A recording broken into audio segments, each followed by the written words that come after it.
नमस्कार, आपण पाहत आहे भांडा फोड न्यूज. एका दमात भ्रष्टाचारी कोमात. सोशल मीडिया, कर्जबाजारी, गुन्हेगारी, सट्टेबाजी, चोरी, मटका, जुगार, दारू, सावकारशाही, न्यायाच्या प्रतीक्षेत प्रशासन. भांडाफोड न्यूज. एका दमात भ्रष्टाचारी कोमात. भिवर्गी येथे युवकाचा खून, मित्र ताब्यात. भिवर्गी तालुका जत येथे सोमवारी सायंकाळी 25 वर्षीय युवकाचा खून झाल्याची घटना घडली. महादेव सिद्धप्पा बिरादार, वय वर्ष 25 असं खून झालेल्या युवकाचं नाव आहे. या प्रकरणी सिलसिद्ध मल्लाप्पा बिरादार याला उमदी पोलिसांनी ताब्यात घेतले. घटनास्थळावरून मिळालेली अधिक माहिती अशी की मयत महादेव व शिलसिद्ध हे दोघे मित्र नातेवाईक होते. दोघे एकत्र असताना काही कारणास्तव दोघांमध्ये वाद निर्माण झाला असावा.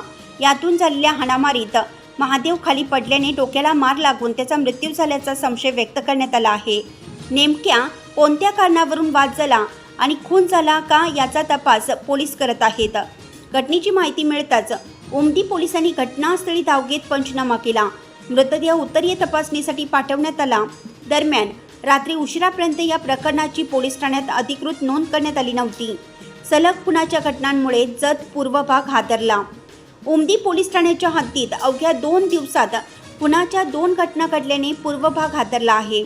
काल संख येथे युवकाचा गोळ्या झाडून खून करण्यात आला होता, तर आज भिवर्गी येथे युवकाचा खून झाल्याची घटना समोर आली. सलग घडणाऱ्या गंभीर घटनांमुळे कायदा व सुव्यवस्थेचा प्रश्न पुन्हा ऐरणीवर आला असून नागरिकांमध्ये भीतीचं वातावरण निर्माण झाले आहे.